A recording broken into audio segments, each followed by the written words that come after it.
दोस्तों, आचार्य चाणक्य ने कहा था कि अगर तुम ये सोच रहे हो कि तुम समय काट रहे हो तो तुम बहुत बड़ी वहम में हो, क्योंकि तुम समय को नहीं काट रहे हो, ये समय तुम्हें काट रही है। हाय गाइस, स्वागत है आप सभी का मेरे यूट्यूब चैनल में। आज मैं आप सभी को इसी लॉकडाउन की एक इंसिडेंट है उसको सुनाऊंगा, क्योंकि आप तो जानते ही हैं कि इस लॉकडाउन के वजह से बहुत सारे लोगों पे इसका बहुत बुरा प्रभाव पड़ा है। तो उन्हीं लोगों में से किसी एक की कहानी है जो एक दिन मैं किसी आर्टिकल में पढ़ रहा था, तो सोचा आप सभी के साथ इसको शेयर करना चाहिए, क्योंकि इस कहानी से बहुत बड़ी चीज़ आप सीख सकते हो। तो इस कहानी को पूरा एंड तक सुनिएगा। तो चलिए शुरू करते हैं कहानी को।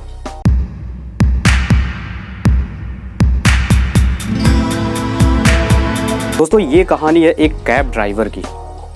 वो कैब ड्राइवर जब लॉकडाउन के वजह से जब सारे ट्रांसपोर्ट बंद कर दिए गए, कहीं पे कोई रास्ता चालू नहीं था, सब बंद था, तो कैब ड्राइवर जाए कहाँ?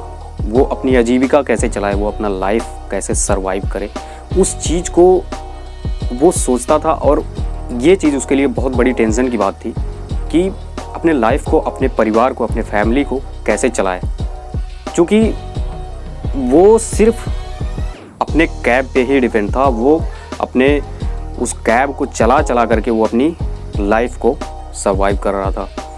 तो बहुत टेंशन में पड़ गया। तो किसी दिन क्या हुआ, वो मतलब बहुत सारे फ़ोन कॉल्स करता था अपने जो उसके करीबी थे, बहुत सारे करीबी थे। तो दोस्तों, आप सभी लोग जानते होंगे कि जब समय आता है, जब आप किसी कष्ट में होते हो, किसी दिक्कत में होते हो, तो आपके जितने भी करीबी होते हैं वो मदद नहीं करते हैं। उनमें से बहुत कम ही होते हैं जो आपकी मदद करेंगे। तो उसने भी फ़ोन कॉल्स बहुत सारे ट्राई किए, लेकिन किसी ने उसका कोई मदद नहीं किया। तो उसने मतलब वो तो मायूस हो गया। वो सोचा कि मैं कैसे चलाऊंगा, क्योंकि वो कैब पे डिपेंड था। तो एक दिन उसके पास एक रैंडम कॉल आया। तो रैंडम कॉल आया, उसके बाद वो आदमी उससे क्या पूछा कि आप अपना अकाउंट नंबर शेयर कर दीजिए मेरे साथ, मैं आपको कुछ पैसे भेज दूँगा।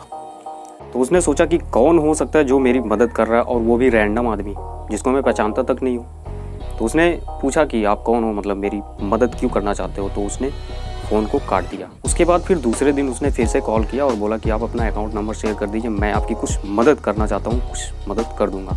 फिर इसने पूछा कि आप कौन हो, मतलब क्यों आप मेरा मदद करना क्यों चाहते हो। उसने फिर से फ़ोन कॉल काट दिया। फिर तीसरे दिन उसने कॉल किया। तो कैब ड्राइवर सोचा कि क्यों ना अकाउंट नंबर मुझे शेयर कर देना चाहिए, क्या पता कुछ पैसे का मदद मिल ही जाए। तो उसने अकाउंट नंबर भेज दिया और कुछ देर के बाद उसके पास कुछ पैसे आ गए। उसके बाद इसने उस नंबर पे कॉल किया और पूछा कि आप कौन हो, क्यों मेरी मदद करना चाहते हो, जबकि मैं आपको जानता तक नहीं। तो उसने तुरंत बताया कि मैं वही हूँ जो कुछ महीने पहले आपके कैब में ट्रैवल किया था और मेरा फ़ोन आपके कैब में छूट गया था, और मैं बहुत परेशान हो गया और मैं आपको गाली तक दे डाला कि ये सारे कैब ड्राइवर ऐसे ही होते हैं, क्योंकि मुझे लग रहा था कि आप मेरे फ़ोन को लेकर के चले गए, लेकिन जब मैं ऑटो करके अपने घर पे पहुंचा तो आप वहां पे ऑलरेडी अपने कैब को लेकर के पहुंचे हुए थे, और जैसे मैं पहुंचा तैसे ही आप निकल के मेरा फ़ोन मुझे वापस लौटा दिए। तो उस टाइम आपने मुझे ये सीख दी कि कभी भी किसी को ऊपर से देख के जज नहीं करना चाहिए कि ये आदमी कैसा है। तो इस कैब ड्राइवर ने कहा कि आपने मेरी मदद की, बहुत बहुत आपका धन्यवाद, लेकिन इससे मेरा कुछ होने वाला नहीं है। बस आपने इतना मदद कर दिया, ये बहुत है मेरे लिए। आपने इस मदद को करके मुझे एक चीज़ ऐसा सिखाया है जो मैं ज़िंदगी भर नहीं भूल सकता, कि अगर आप अच्छे कर्म कर रहे हो, अगर आप ईमानदारी से अपनी लाइफ को सर्वाइव कर रहे हो, तो कभी ना कभी मतलब उसका जो रिज़ल्ट होता है, उसका जो स्वीट रिज़ल्ट होता है, यानी फल होता है, वो रिटर्न में मिलता ही है। ये चीज़ आपने मुझे बताया।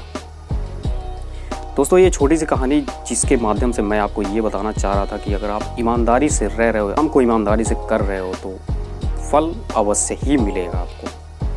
आशा करते हैं कि ये कहानी आपको पसंद आई होगी, और अगर पसंद आई है तो लाइक का बटन ज़रूर दबा दीजिएगा, और अगर नए हैं तो सब्सक्राइब ज़रूर कर दीजिएगा। मिलते हैं किसी अगले दिन या फिर आज किसी अगले नए वीडियो के साथ। वो मोटिवेशनल भी हो सकता है, इन्फॉर्मेटिव भी हो सकता है, और टेकी भी हो सकता है। तब तक के लिए धन्यवाद।